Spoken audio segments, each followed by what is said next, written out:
ఇక అమెరికా దాడులతో ప్రపంచ దేశాలకు మళ్లీ షాక్ ఇచ్చింది ఇరాన్. ప్రపంచ చమురు రవాణాకు కీలకమైన హార్ముజ్ జలసంధిని మూసివేసినట్లు ఐఆర్జీసీ ప్రకటించింది. అమెరికా వైమానిక దాడులకు నిరసనగానే ఈ నిర్ణయం తీసుకున్నట్లు పేర్కొంది ఇరాన్ సంయుక్త సైనిక కమాండ్. ఇకపై ఈ మార్గంలో ప్రయాణించే అన్ని నౌకలను లక్ష్యంగా చేసుకుంటామని హెచ్చరించింది. చమురు ట్యాంకర్లు, సరుకు రవాణా నౌకలు, వాణిజ్య నౌకలు సహా ఏ దేశానికి చెందిన ఓడకు హార్ముజ్ మార్గంలో ప్రయాణానికి అనుమతి ఉండదని స్పష్టం చేసింది. ఎవరైనా అతిక్రమిస్తే నౌకలను కాల్చేస్తామని తేల్చి చెప్పింది.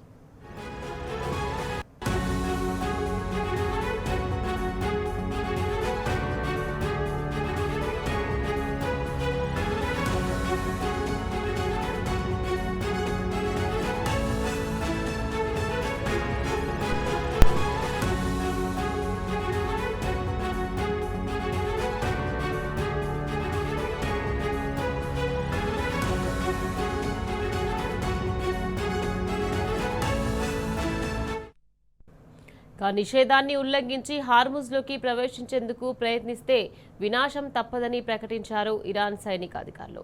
ఈ ప్రకటనతో గల్ఫ్ ప్రాంతంలో ఉద్రిక్తతలు మరింత పెరిగాయి. అంతర్జాతీయ చమురు మార్కెట్లు కుదేలయ్యాయి. బ్రెంట్ క్రూడ్ ధరలు ఒక్కసారిగా బ్యారెల్కు $2 పైగా పెరిగాయి. పశ్చిమాసియాలో చోటు చేసుకుంటున్న వరుస పరిణామాలపై ప్రపంచ దేశాలు తీవ్ర ఆందోళన వ్యక్తం చేస్తున్నాయి.